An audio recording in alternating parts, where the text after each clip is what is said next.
एक गांव में सीमा अपने भाई भाभी के साथ रहती थी। सीमा बड़ी ही होशियार थी, पढ़ाई में बहुत आगे थी। उसके भाई भाभी उसकी शादी करना चाहते थे, लेकिन सीमा आगे पढ़ना चाहती थी। भैया मुझे अभी पढ़ना है, मुझे शादी नहीं करनी। अगर आज मेरे माता पिता जिंदा होते तो ऐसा ना होता। मैं आप लोग पर इतनी बोझ हो गई हूँ कि आप मुझे पढ़ा नहीं सकते। तुम्हारी पढ़ाई पर इतना खर्च करके क्या फायदा? तुम्हारे माँ बाप तो चले गए, तुम्हें हमारे कंधों पर छोड़ गए। अब हम तुम। हाँ छोटी, तेरी भाभी सही बोल रही है। तू शादी कर और अपने घर जा। अब कल को फैमिली बढ़ेगी, मैं तेरा खर्चा उठाऊंगा या अपने परिवार का? जो पूछे वही बताना। सुधा, तुम इसे अच्छे से तैयार कर देना। लेकिन भैया। लेकिन वेकिन कुछ नहीं, तू शादी करेगी तो करेगी। शादी करेगी तो खुश रहेगी। लड़का सरकारी नौकरी में। अगर आप चाहते हैं कि मैं इस घर से जाऊं तो मैं तैयार हूँ, लेकिन कहीं कल को आपको पछताना न पड़े। ये रोना धोना बंद करो और चुपचाप सो जाओ। जी बहुत मेहनती है हमारी सीमा। वैसे आपको घर ढूंढने में कोई परेशानी तो नहीं हुई?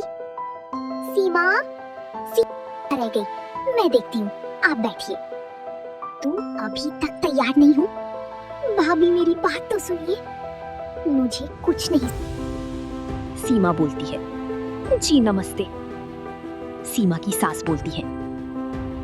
जी वो बीए किया है अभी। सीमा की सास, आगे क्या विचार है? पढ़ाई तो नहीं करनी शादी के बाद? क्योंकि मुझे तो बिल्कुल नहीं पसंद कि मेरा लड़का थक कर आए और बहू चाय भी ना बनाए, अपने ही काम में लगी हो। तभी सीमा की भाभी, जी नहीं, इसे तो बस बीए तक ही पढ़ना था। बेटी, ये मेरा बेटा राजेश, आप दोनों आपस में बात कर लो। सीमा की भाभी बोलती है। क्या? लड़का लड़की का बात करना जरूरी हो गया है ताकि एक दूसरे को जान सकें। सीमा की भाभी बोलती है। ठीक है सीमा, जा बात कर ले। बाय द वे, आप तो मुझे बहुत पसंद है। वैसे आप ये शादी अपनी मर्जी से कर रही है ना? किसी का दबाव तो नहीं? आप खुश तो है ना इस शादी से?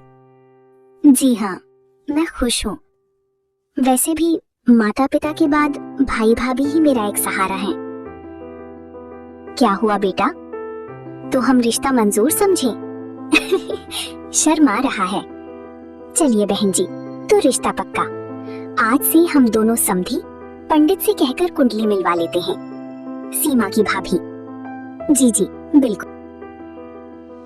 चलिए भाई साहब, चलते हैं। जी नमस्ते। इसी तरह दिन बीतते हैं। सीमा की शादी हो जाती है, विदाई हो रही होती है। भैया भाभी, मुझसे गलती हुई हो तो मुझे माफ कर दीजिएगा। सीमा की सास, चलो बे। सीमा अपने ससुराल पहुंचती है। तभी सीमा की सास, बहू कुछ देर आराम कर लो, तुम थक गई होगी। अगले दिन सीमा खाना बनाती है। मम्मी जी लीजिए, खाना खा लीजिए। वाह बहू, खाना तो बहुत ही स्वादिष्ट बना है।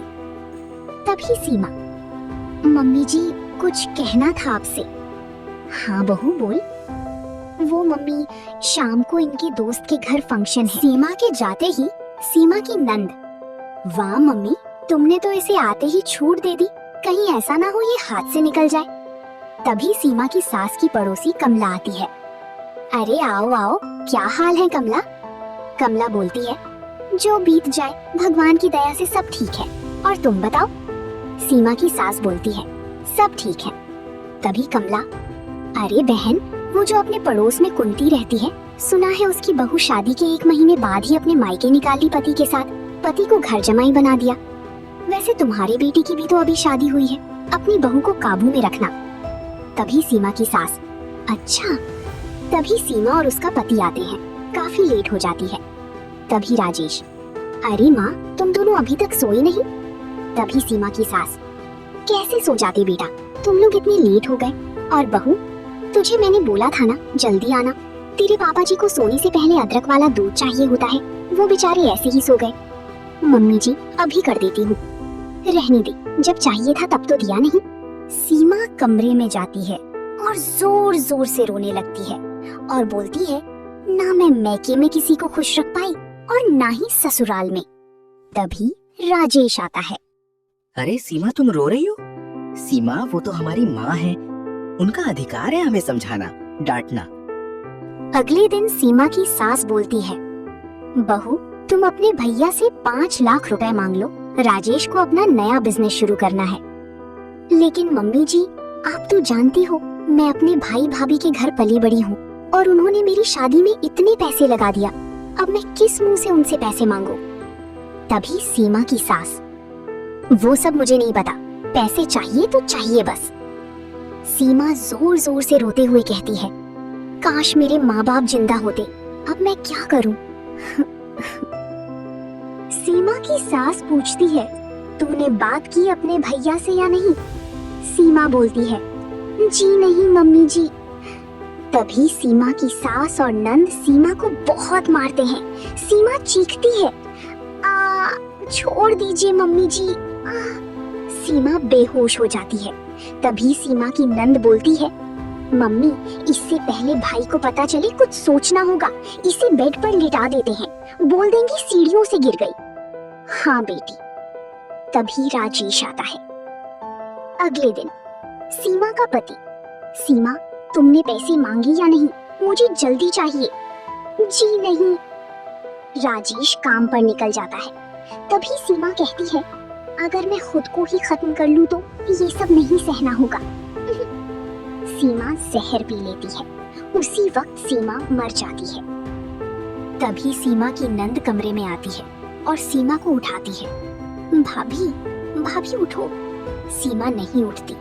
तभी रिंकी को पॉइजन की बोतल दिखती है। रिंकी भागते हुए जोर जोर से, माँ, माँ जल्दी आओ, देखो क्या हो गया।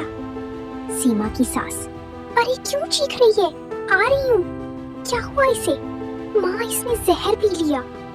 सीमा की सास चौंक जाती है। क्या?